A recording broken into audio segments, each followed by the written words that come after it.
Thank you, Mr. Chairman, and it has been a privilege to serve under your leadership, truly an honor. Dr. Gruber, I'm going to come to you because you have made over 20 statements this morning that you are not political, and yet I think the American people, if they're viewing this morning, they would see your testimony is political. It is contrived, it is orchestrated, and honestly not transparent. You have prepared for this testimony this morning with your counsel, is that correct? Yes. How many hours does it take to be transparent and honest of preparation? How many hours of preparation does it take to be honest and transparent with the American people? I don't understand the question. Why would you have to practice your testimony in order to give an honest, transparent answer to the questions posed to you today? Why would you have to practice? Because you have practiced, because you've said the exact same thing, glib, those words, you know, they're not heartfelt. You've practiced that, haven't you? I have practiced, but I disagree that they're not heartfelt. Okay.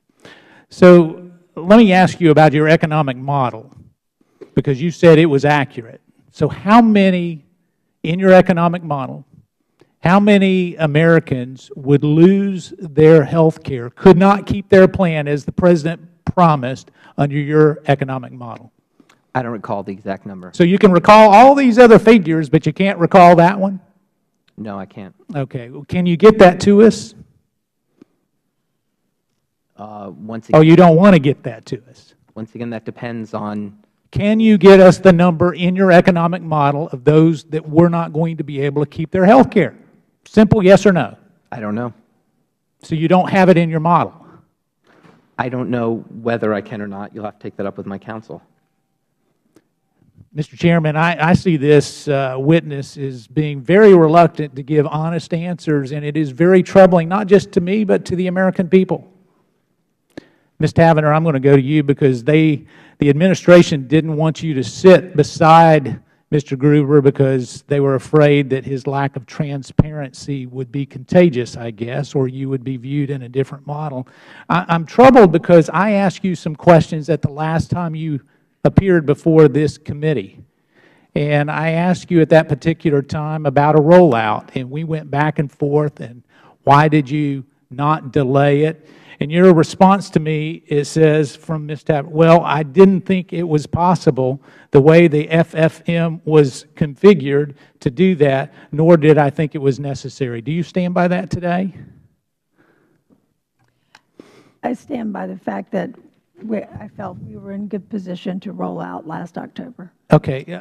I'm in, and I'd ask if you could put up the slide, if the staff could put up the slide, but I'm in possession of an email stream from your second in command and Mr. Todd Parks that goes back and forth. This email stream was less than 48 hours before rollout. It was on September the 29th. And in that it says, just so we're clear, Ms. Tavenner decided in January that we were going to go no matter what. It goes on even further to says that hence the really cruel, uncaring march that has occurred since January when she threatened me with demotion or forced retirement if I didn't take it on. Are you familiar with this email? I was not copied on that email. I have since seen that email. All right. And so your number 2 person, because in the email stream, if you've read all the stream, it was indicating that you weren't ready, and yet it didn't really matter. I don't happen to agree with that. So it does matter. So in that same email stream, we were putting together hardware. We were installing hardware less than 48 hours before a rollout so that we wouldn't have a crash on the rollout day. Did you not see that as troubling? That we were installing, with less than 48 hours to go, we were installing hardware that wouldn't be tested. We were installing hardware to increase capacity.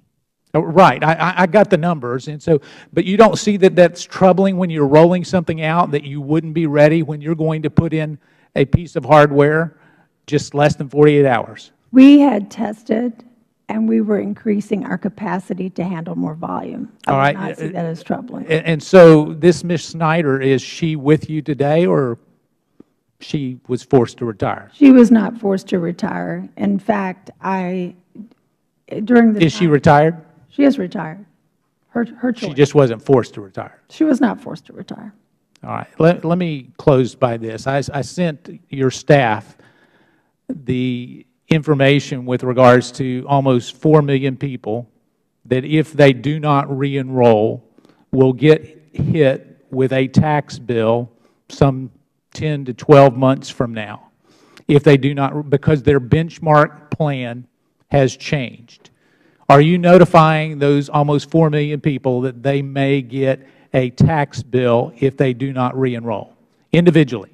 We are individually notifying folks about the Well, that's importance of funny, coming because in. I have 17 counties I represent, and not a single one of them have gotten individually notified that they're going to get a tax bill. So they are individually notified that I did not get a chance to finish my sentence. Oh, I'm sorry. Yes. They have been individually notified that they need to come back in to return to the marketplace to update their information and make sure that, A, their information is current, and B, that they're selecting the plan. That's a general marketing thing. You already No, it's responded not to that. a general Well, marketing. it is, It's but an let me tell you. individual letter and phone calls to. But individually, you know who is going to get a tax bill. You know that today, if they do not re-enroll. So why do we not notify them that if they automatically renew, they will get a tax bill? Well, first of all, I don't know that that's necessarily true.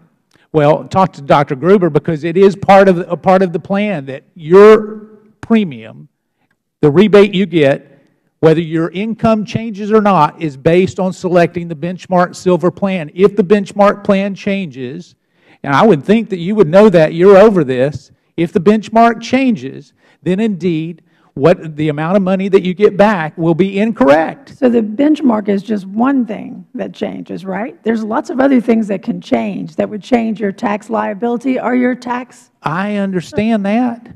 But what I'm saying is, someone who makes the same amount of money, stays on the same plan, got a rebate this last 11 or 12 months, they will get a tax bill unbeknownst to them by doing nothing. I think that you're assuming, I assume you're talking about 2016, not 2015. No, this open enrollment period right now. That's not true. Oh, and why is it?